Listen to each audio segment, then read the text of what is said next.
Marhaba, and welcome to the Matrix Green Pill, where real people connect. Hello and welcome back to the Matrix Green Pill podcast. I am Hilmarie Hutchison, and today I'm so excited to welcome Asim Rais as our guest to the podcast for this week. Asim is the co-founder and chief technology officer at TekRevol. Asim started his career as a software engineer and through numerous roles in the industry, built his way up to co-founding his own venture. Welcome and thank you so much for joining me today, Asim. Thank you so much, Hilmarie, for having me on this podcast. So I have heard some episodes, so it is indeed a pleasure, and I'm looking forward to this conversation. Fantastic. I love it when I hear someone's listened to the episodes. That's fantastic. Without any further ado, Asim, could you please introduce yourself to our audience? Sure. So my name is Asim Rais Siddiqui, and I grew up in Pakistan and got my engineering degree from the university. So by profession, I'm a software developer, and this is a degree where I learned software development, website development, computer programs, and problem-solving skills. I then went on to pursue my MBA, where I studied tech entrepreneurship, management, customer tactics, and some marketing stuff. So I started my career as a software developer, and then I thrived in my career as the leader in the different domain in the different department. I worked as a VP software developer in the organization with the startups and some enterprises as well. So when I now look back at my life and see it as a series of events leading up to the manifestation of me becoming a founder. So it started as a young boy learning from my father the grit and the resilience needed to succeed in starting a business. Let's just step back. So you said you grew up in Pakistan and you got your education in engineering, right? Yes, that is right. When you were growing up, what was your dream? What was it that you wanted to be when you grew up? So when I was growing up, always had a passion about the computer technology, and I was so obsessed when I used to see computers around me. And I was in secondary education, I guess, when I was first introduced with a computer. So I just loved the computer program, the way it used to work, and then I used to go to my siblings and sometime with my cousins, those who had computer by that time. So I used to see them using the computer and building a lot of different computer programs, and they used to play computer games over there. So it was so fascinating for me to be like touch that device and use something for my own. Then obviously when I got into the computer engineering program where I had some serious learning about problem solving and solution, this is where I developed my interest, and that is something where I was good at. So I think that was the core building towards the TekRevol foundation, where I learned so much about the technology and I learned so much about the computer programs, and that actually helped me to shape my career in a way that it has been. You've always had a love for computers, so it was a natural progression for you to then go into that field. Yes. To become a software engineer. Then you, as you said, you have a lot of experience. You worked on a lot of different software in a variety of ways. What then encouraged you to step out of the employee shoes and to work towards building your own business? I always had a passion for entrepreneurship, and even when I was working with other organizations as their employee, I always looked to add value to the work that I did. I always looked at things from a much bigger perspective than others. So the drive was always there, and the only thing I was waiting for was the right idea. And that happened with the TekRevol, and it has continued since.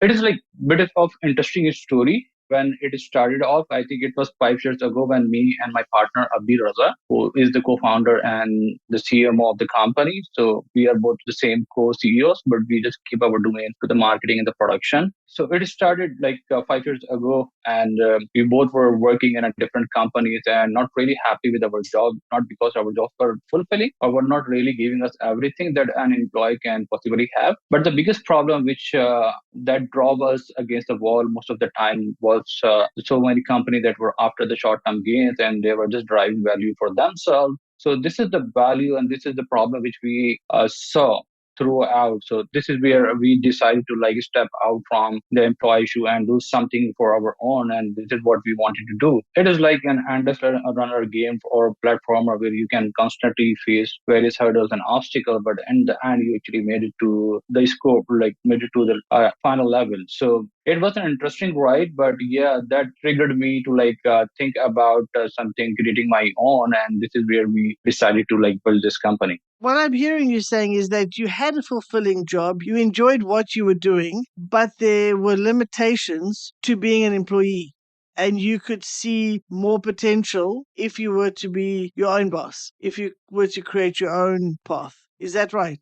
That is right. So then you decided, of course, your background was in technology and in the tech space. So then you decided to go down that path. Let's talk a bit about that, exactly what it is that you then created. It happened in a way told you the story a bit, but there is one side of incident. Of course, you have been through with a lot of success and failures in your life. So I had worked for the app development companies for more than 10 years, and then the company I used to work for, they found themselves in the middle of the crisis and they decided to shut down. So we were already in talks, me and Abir. So and that incident happened and the company decided to shut down with another 5,000 employees. I got jobless and I did not appreciate the feeling of hopeless and uncertainty about my future career. So this is where I decided to create this company. There were a lot of thoughts behind, but at the same time there was a nervousness, there was a fear of failing as well. So just because I was from the very decent background, so the mentality of the scarcity was always a problem for us. So we started this company with the 1,000 investment only. But yes, we had trust on our abilities and our capabilities that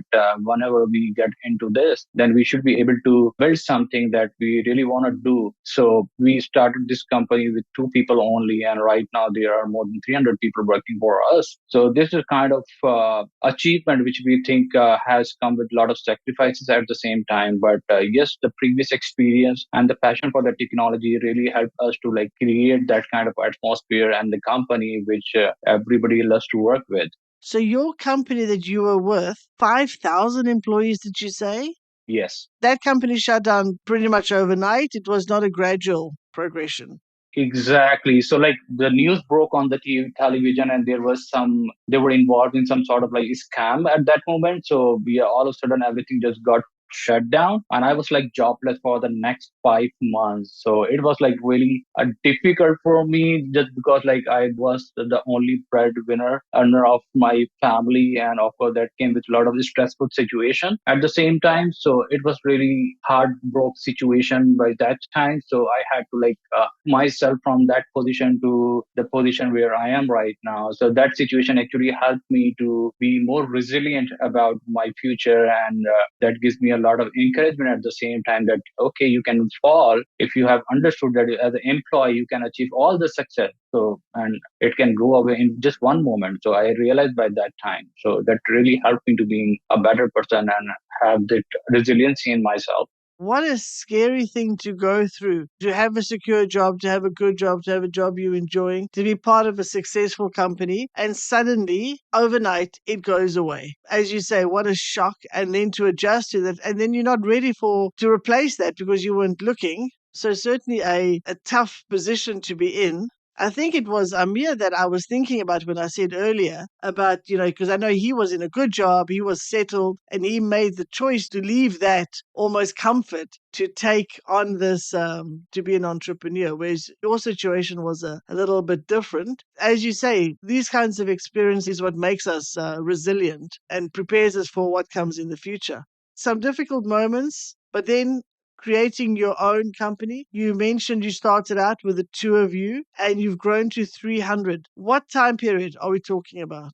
So we are talking about 5 years only. If I tell you a little bit about the company, so it is basically a technology solution company where we try to help businesses to transform, innovate, and disrupt at the same time. It is in a layman time, it is one-stop shop for all the technological needs. So it is maybe it's a software development, or if you need any smartphone application or maybe a website project, CRM, ERPs, and sometimes we have delivered a solution with NFT in the metaverse and blockchain space as well. So yes, we have around more than 300 people working for us from the different offices in Pakistan, USA, Ukraine, and Middle East as well. And recently, we have been recognized with Inc. 5,000 fastest American companies. So we were ranked 769.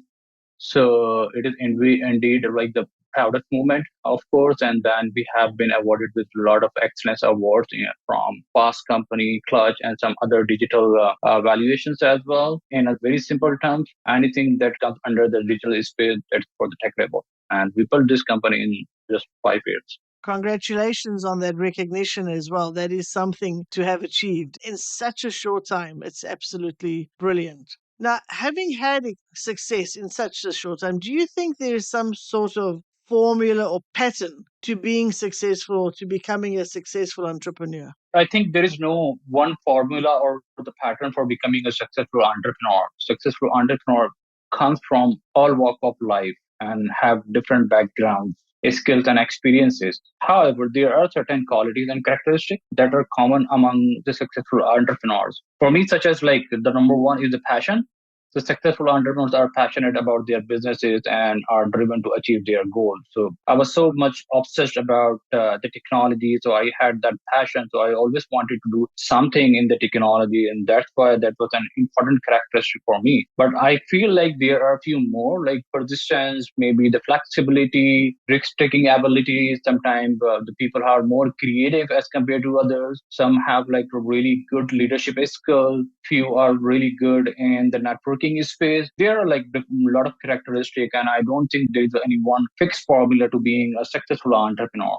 So, if you had somebody come to you, and I know you have this really all the time, somebody who wants to go out on their own, who's thinking of creating a startup, who wants to be an entrepreneur, is in their comfort zone in a job right now, what advice would you give them before starting out as an entrepreneur? This is what I do most of the time nowadays. So you have an opportunity to change lives or have an idea for a product or service that has the potential to make a huge impact. Go for it. Nothing is stopping you. You have full control over your destiny and you can call the shots and make a decision that ultimately determine the success or failure of your business. So nobody will get you in your way or your vision. Just don't take business as an opportunity to mint more money. Yes, that is a good payoff, but if you are looking for that, I think you are just limiting your ability to take risks, which is essential towards being an entrepreneur. If you think from the bigger perspective and if you look around, entrepreneurs are innovators. Think of all the new technologies and the ideas that have come to life over the past few years. Those are all once just an idea, but amazing entrepreneurs brought those ideas to the life. So this is what I feel about whenever I give an advice to any entrepreneur or an aspirational techie. I think they just need to go for that. They should not be holding themselves. I love what you've just said. So, if you've got an idea that's going to change lives, something that's going to make an impact, then go for it. But if money is your only driver, this might not be the right time to become an entrepreneur. You need to have a why, and your why can't be money. Is that what you're saying? Absolutely, that is right. As I said, even I started with my company with the $1,000 only, and it was not really difficult. But at the same time, the people who are from that background, they actually know the value and the worth of that $1,000. Even though when you are doing your full time job and then you are spending some of your money to like create something your own, so it takes a lot of efforts and the time as well, some commitment, some the resilient efforts. But it happens if you are committed to that and if you are totally in that. So, yes, I think that is totally right. I just want to go back to what you said earlier. You had mentioned that some of the areas that you have been supporting companies in has been in blockchain. Hmm. Can you tell us a little bit about that or explain a little bit about blockchain for our audience who's still not sure exactly what that is? Sure, sure. So blockchain is basically one of the recent technology. It is not basically a very latest technology. It's been there for the last 1 decade, but nobody picked it up unless the cryptocurrencies and some like the Bitcoin was introduced. So everybody got like involved with the blockchain technology. So blockchain is basically an underlying technology for all the cryptocurrencies, NFT, that kind of stuff. So I always love this technology because it has so much potential in terms of transparency, in terms of the solid foundation of the databases, and at the same time, the information that cannot be tampered at any stage where at the world where we are living at the moment, and we are so much concerned about the security about our data and data manipulation as well. So the blockchain like comes up with a lot of solutions, and it is like the kind of technology that has inspired me a lot, and it is being picked up by every big organization. Even the governments are now involved with the blockchain technology just because of the kind of architecture and the kind of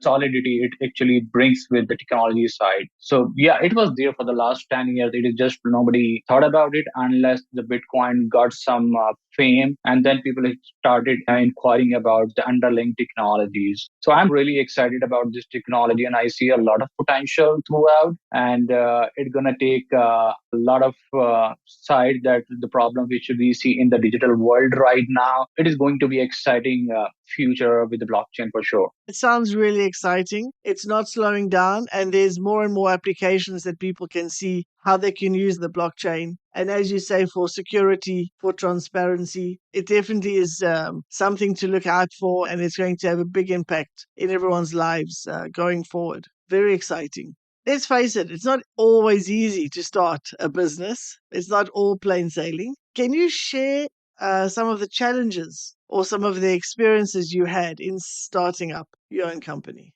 Whenever you start a company, if you are a co-founder, you kind of have to do pretty much everything, especially when you start from scratch. Like I have fixed network cables and hardware installations, maybe the Windows installation on the computer sometime, then played some HR role sometime, and admin, pretty much everything which you actually think of as a start. There were a few serious problems and the challenges which I have faced, like maybe it could be payment. The bank account got frozen in the start of the on the very first year just because it was accessed from the Pakistan, and it was not really, the people just frozen our account for no reason, and all our money got stuck in that, and they thought like it was gonna be released in the next 6 months. So we were like really stunned by that time, like what should we do next? And the biggest challenge which I faced in my entrepreneurial journey, and which I never thought about, is basically the people who can buy into your vision and sort of connect to a level where it becomes their vision. So it is like really hard for to create that atmosphere, and we're struggling with it at the moment. But we never thought about that, and that challenge actually gave us a lot of insight. Like even though before the company, like I used to build a team for the other organization, and I always had like I always led very big teams of around 50 people, 100 people before that. But when I started my own thing, then I found this really difficult to like get the good people around us and like create that kind of culture and the atmosphere where they totally buy into your vision. So it really takes a lot of effort, and it is the most challenging part of the initial stages of any startup or any business. Yeah, I think that's a very valuable point. As you say, getting the people that's got the same mindset, the people that have the same outlook, who want to be part of the culture that you're trying to create, that is hard to get, hard to find people that's got the right fit. And then to grow. I mean, especially with you guys, you've grown so far, so big, so quickly. It must be a really big challenge. So thank you for sharing that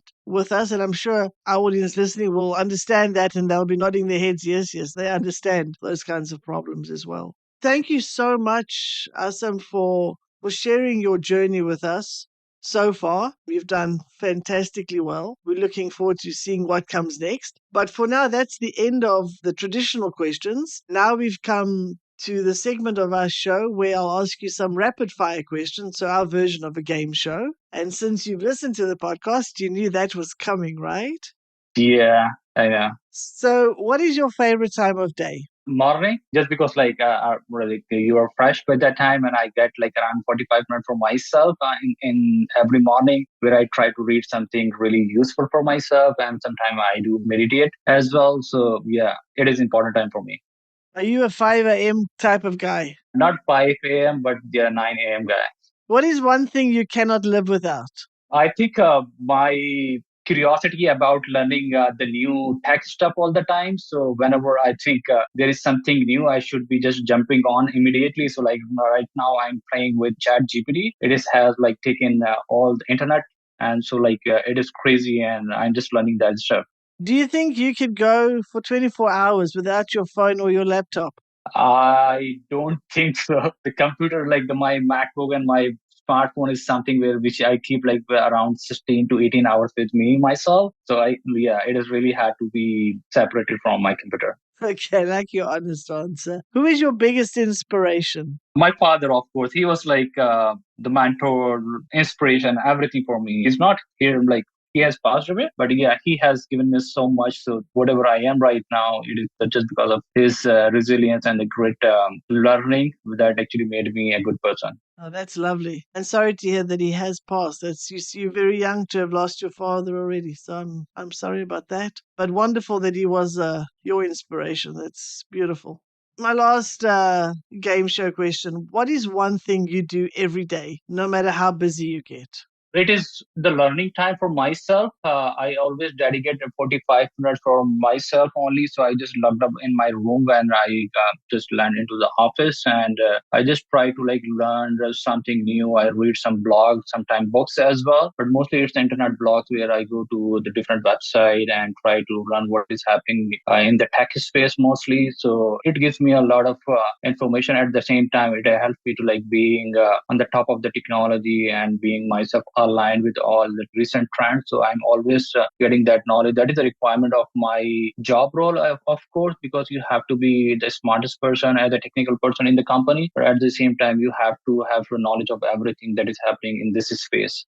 Sure. So continuously learning. I think that is very valuable. Thank you very much for playing along. That was pretty easy. You did well. Before we wrap up, we'd like to do our green pill moment. So if you took the green pill to go back in time and change one thing about your journey, what would it be? I think I would have thought a lot bigger than from the day one. So, like as I mentioned, I started from the mindset of scarce for me, and right, it has been a problem for me always. It has always been an issue and problem when I'm thinking about selling something. I'm like, let me try to sell something cheap because that is what people buy. But yeah, but the same effort goes actually selling something expensive that is goes into the selling something cheap. So that is which I want to like fix the next time which I when I go back and start something from the beginning. So I know like it's gonna take the same effort to sell one basic website to what I sell as a complex website. So I would have thought bigger and I would start something bigger.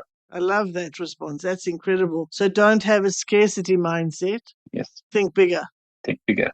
Thank you so much, Asim, for sharing that insight with us and for taking the time to be here with me on the Matrix Green Pill today and for sharing your fascinating story with us. I'm sure our listeners will enjoy this conversation as much as I have and will learn from your incredible journey. Before we part ways, could you please tell our listeners where they can find and follow you? And we'll also put this in the show notes.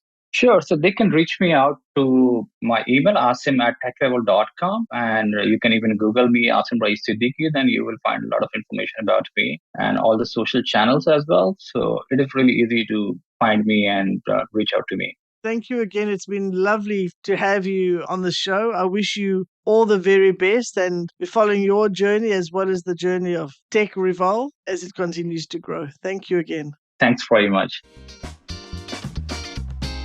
If you enjoy our conversations, please like and subscribe. See you next Wednesday.